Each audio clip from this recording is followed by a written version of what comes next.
Hey Fit Fam, so while we're at the park today, I want to take a few moments and show y'all how to do push-ups. I get asked all the time, how do I start with my push-up form? How do I get going from zero to hero? What do I do? So we have some stairs today, and I just want to take a few moments and show y'all how I would approach it. Alright, so rule number one, whenever we first start out, we want to keep our elbows in tight. If we flare our elbows out, we're using more of the shoulder and we have more of an opportunity to injure ourselves and get out of the fight.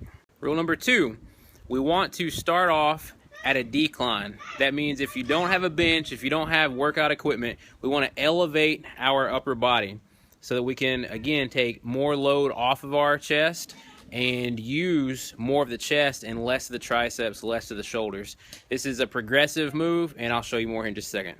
And lastly, third, if you're not good at doing push-ups, it's not going to go away anytime soon. If you start with a barbell, you can increase muscle thickness and density, and that will help your push-ups. But the only way to get better at push-ups is to do push-ups. Daddy. Hang on one second, buddy.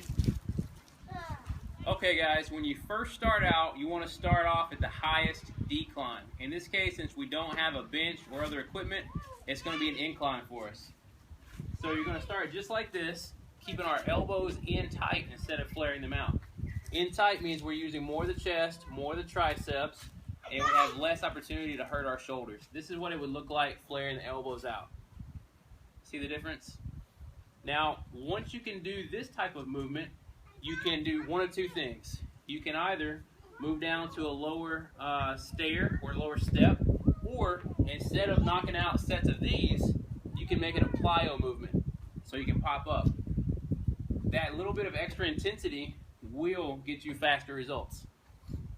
If you want to, you can even pick up a leg. I know you probably can't see it here, but you can pick up a leg as you go down, and you can climb the stairs. You can do it as that movement, or you make it a plyo movement, but you just keep moving. And just in case it was poorly illustrated in the beginning, when you have your elbows tucked in, they track the rib cage, just like this. If they're flaring out, then they go out to the side. That's the biggest difference. So the important thing to realize is that baby steps matter. If at any time you feel pain, if you feel uncomfortable, just go ahead and kill the exercise, have somebody evaluate your form and get back at it later. If you injure yourself, you can't train.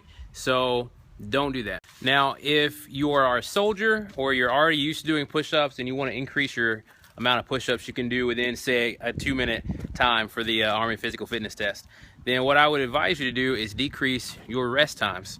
Everything that I've read, studied, looked at recently shows that rather than doing, let's say, 500 push-ups in an hour, it is more advantageous to do 1 minute of push-ups, rest for 1 minute, 1 minute of push-ups, rest for 1 minute, repeat. And then as you do 4 sets a day, over the next couple of days, lower your rest time. So rest 45 seconds between each set, and then rest 30 seconds between each set, and then rest 15 or 20 seconds for each set. Hey guys, so that about wraps it up. Thanks for hanging out with us today at the park. If you have any questions, hit me up.